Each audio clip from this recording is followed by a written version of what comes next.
An hour later, Ada leant back in her chair on the lower level of the ship and pinched the bridge of her nose.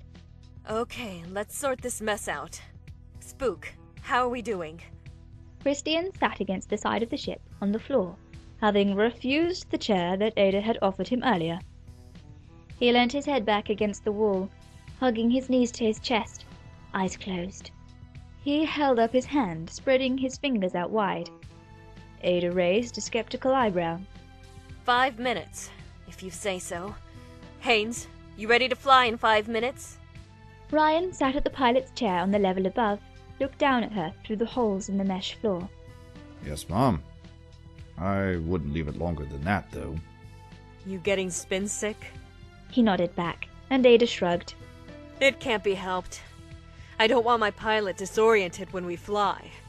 We'll go as soon as Christian thinks he can manage it. She hit the button at the comm panel beside her. Kinase, Castoria, what have you got? The sound of Mai's deep exhale came over the speakers in the ship. Okay, we think we've got something. We've gone through what we can, and an Echo Mother was spotted by our sensors slinking away from the area not long before. Why didn't we pick that up at the time? It came in under usual Echo signal strength, way below the alarm maker. That means they're getting better at masking it, right?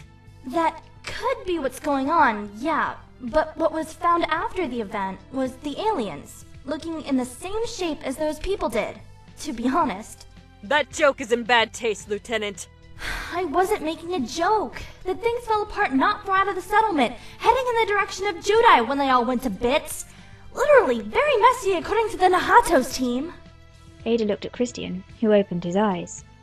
They fit with the description the girl gave us? Almost exactly. Tentacles, horns, you name it. It was in this pile. Like they melted or something. I have a theory, but it's a wacky one.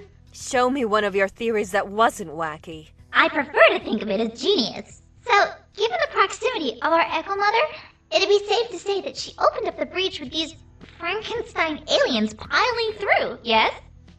With you so far? So what we have to ask ourselves is, what's the deal with the appendages and whatnot? I think that they look like an evolutionary melting pot.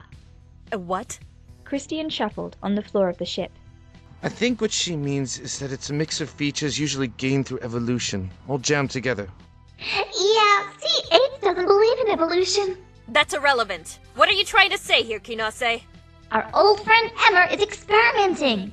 She's adding everything that she can on her new precious babies and sending them through. You really think it's her? Ryan asked, hitting the button at his console on the floor above. Mai sighed again. The way things have been escalating since the last breach, it could be anything. Emma gets stronger by the minute while she's sat in her little hideaway.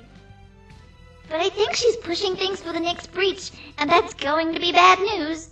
And it's going to mean more of this more often. Bad news for everybody.